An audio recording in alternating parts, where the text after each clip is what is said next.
السادة المشاهدين، السلام عليكم. قناة دوري كورة تقدم لكم في هذا الفيديو موعد وتوقيت مباريات اليوم السبت 19/4/2025. وفي البداية لا تنسى الاشتراك في القناة والإعجاب بالفيديو لمتابعة كل جديد. الجولة 33 من الدوري الإنجليزي. برايتون في مواجهة برينتفورد عند الساعة 5 بتوقيت السعودية. كريستال بالاس في مواجهة بورنموث عند الساعة 5 بتوقيت السعودية. إيفرتون في مواجهة مانشستر سيتي عند الساعة 5 بتوقيت السعودية. المباراة منقولة على قناة بي إن سبورت 1. وستهام في مواجهة ساوثهامبتون عند الساعة 5 بتوقيت السعودية. أستون فيلا في مواجهة نيوكاسل عند الساعة 7:30 بتوقيت السعودية. المباراة منقولة على قناة بي إن سبورت 1. الجولة 32 من الدوري الأسباني. رايو فاليكانو في مواجهة فالنسيا عند الساعة 3 بتوقيت السعودية. المباراة منقولة على قناة بي إن سبورت 1. برشلونة في مواجهة سيلتا فيجو عند الساعة 5:15 بتوقيت السعودية. المباراة منقولة على قناة بي إن سبورت 3. ريال مايوركا في مواجهة ليغانيس عند الساعة 7:30 بتوقيت السعودية. المباراة منقولة على قناة بي إن سبورت 3. لاس بالماس في مواجهة أتلتيكو مدريد عند الساعة 10 بتوقيت السعودية. المباراة منقولة على قناة بي إن سبورت 3. الجولة 30 من الدوري الفرنسي. باريس سان جيرمان في مواجهة لوهافر عند الساعة 6 بتوقيت السعودية. المباراة منقولة على قناة بي إن سبورت 4. موناكو في مواجهة ستراسبورغ عند الساعة 8 بتوقيت السعودية. المباراة منقولة على قناة بي إن سبورت 4.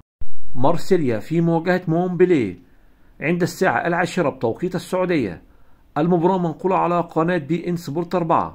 الجولة 33 من الدوري الإيطالي. ليتشي في مواجهة كومو عند الساعة 4 بتوقيت السعودية. المباراة منقولة على قناة أبو ظبي الرياضية بريميوم 1. مونزا في مواجهة نابولي عند الساعة 7 بتوقيت السعودية.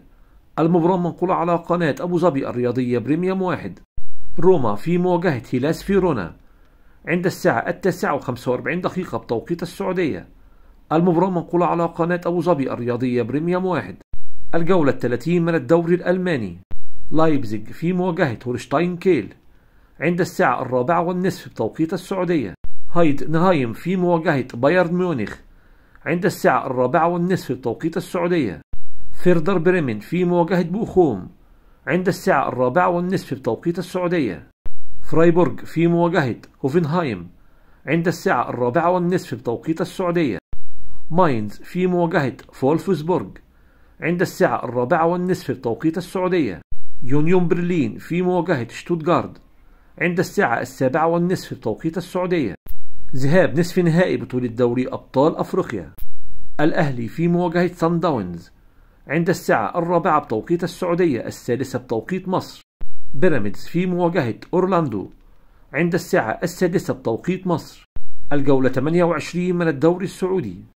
العروبة في مواجهة الرائد عند الساعة 7:25 بتوقيت السعودية. المباراة منقولة على قناة SSC إكسترا 1 ويعلق عليها سليمان الشريف. التعاون في مواجهة الوحدة عند الساعة 9 بتوقيت السعودية. المباراة منقولة على قناة SSC 1 ويعلق عليها حماد العنزي. الجولة 28 من الدوري العراقي. دهوك في مواجهة الحدود عند الساعة 6 بتوقيت العراق. المباراة منقولة على قناة العراقية الرياضية ويعلق عليها حسين السعدي. الجولة 27 من الدوري التونسي. النجم الساحلي في مواجهة شبيبة العمران عند الساعة 2:30 بتوقيت تونس. المباراة منقولة على قناة الوطنية التونسية الأولى وعبر منصة الديوان الرياضية. الأولمبي الباجي في مواجهة الملعب التونسي عند الساعة 2:30 بتوقيت تونس. المباراة منقولة عبر منصة الديوان الرياضية. الترجي الجرجيسي في مواجهة اتحاد تطاوين عند الساعة 2:30 بتوقيت تونس. المباراة منقولة عبر منصة الديوان الرياضية. النادي الصفاقسي في مواجهة نجم متلوي عند الساعة 2:30 بتوقيت تونس. المباراة منقولة عبر منصة الديوان الرياضية. الجولة 23 من الدوري الجزائري. مولودية البيض في مواجهة أولمبي الشلف عند الساعة 4 بتوقيت الجزائر. اتحاد بسكرة في مواجهة مولودية الجزائر عند الساعة 5 بتوقيت الجزائر. شباب بولزداد في مواجهة ترجي مستغانم عند الساعة 5 بتوقيت الجزائر. اتحاد العاصمة في مواجهة شبيبة القبائل عند الساعة 6 بتوقيت الجزائر. الجولة 20 من الدوري الأردني. السلط في مواجهة الصريح عند الساعة 5 بتوقيت الأردن. المباراة منقولة على قناة الأردن الرياضية.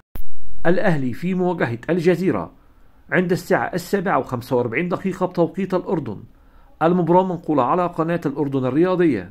نهائي بطولة كأس مصرف أبو ظبي. الجزيرة في مواجهة شباب الأهلي، وتم تعديل المباراة لتنطلق عند الساعة 8:30 بتوقيت الإمارات. المباراة منقولة على قناة دبي الرياضية الأولى، ويعلق عليها رؤوف خليف. إذا عجبك الفيديو لا تنسى الاشتراك في القناة والإعجاب بالفيديو وتفعيل زر الجرس لمتابعة كل جديد.